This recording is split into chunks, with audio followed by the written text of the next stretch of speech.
அரங்கின் முதல் வரிசையில் 20 இருக்கைகளும் மொத்தம் 30 வரிசைகளும் உள்ளன. அதாவது முதல் வரிசையில ஃபர்ஸ்ட் வரிசையில 20 சீட் இருக்கு. இதே மாதிரி எத்தனை வரிசை இருக்கு? 30 வரிசைகள் இருக்கு. அடுத்தடுத்த ஒவ்வொரு வரிசையிலும் அதற்கு முந்தைய வரிசையை விட 2 இருக்கைகள் கூடுதலாக உள்ளன.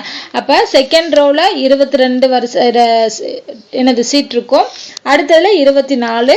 ஸோ இதே மாதிரி அடுத்ததுல 26 அப்படின்னு சொல்லி அடுத்து 2 குடிக்கிட்டே போச்சு அப்படின்னா அந்த 30வது வரிசை இருக்கு இல்லையா, ஏன்னா மொத்தம் 30 வரிசை இருக்கு, அந்த 30வது வரிசையான கடைசி வரிசையில எத்தனை இருக்கைகள் இருக்கும் அப்படின்னு கேட்டிருக்காங்க. அப்ப அந்த கடைசி அந்த 30வது சீட்ல ரோல எத்தனை சீட்டு அமைஞ்சிருக்கும் இதுதான். இப்ப நமக்கு தெரியும் என்ன ஆயிருக்கு, இன்க்ரீஸ் ஆகிக்கிட்டே போயிருக்கா, 20, 22, 24. அப்ப இது என்னது? கூட்டுத்தொடர் வரிசையில வர்றது. அப்ப அதுக்கான ஃபார்முலா என்ன? Tn is equal to a plus n minus 1 into d.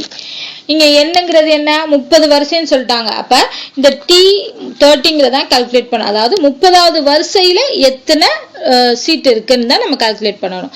அதுக்கு ஏங்கிறது எவ்வளவு? முதல் வரிசையில உள்ள இருக்கைகள் 20 பிளஸ் n 30, 30 மைனஸ் 1ங்கிறப்போ 29.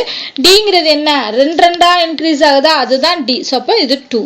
சிம்பிளிஃபை பண்ணோம்னா ஆன்சர் கிடைச்சிரும். ஸோ 20 பிளஸ் இது 2ஆல பெருக்கணும் அப்படின்னா 18, 58. So 58 plus 20 78.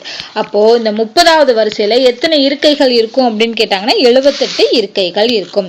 ஸோ இது கூட்டுத்தொடர் வரிசை அப்படிங்கிறத நம்ம ஐடென்டிஃபை பண்ணணும். அதுக்கான ஃபார்முலாவை யூஸ் பண்ணணும். யூஸ் பண்ணோம்னா ஈஸியா ஆன்சர் ஃபைண்ட் அவுட் பண்ணிடலாம். அடுத்த கொஸ்டின் பாருங்க. இதுவும்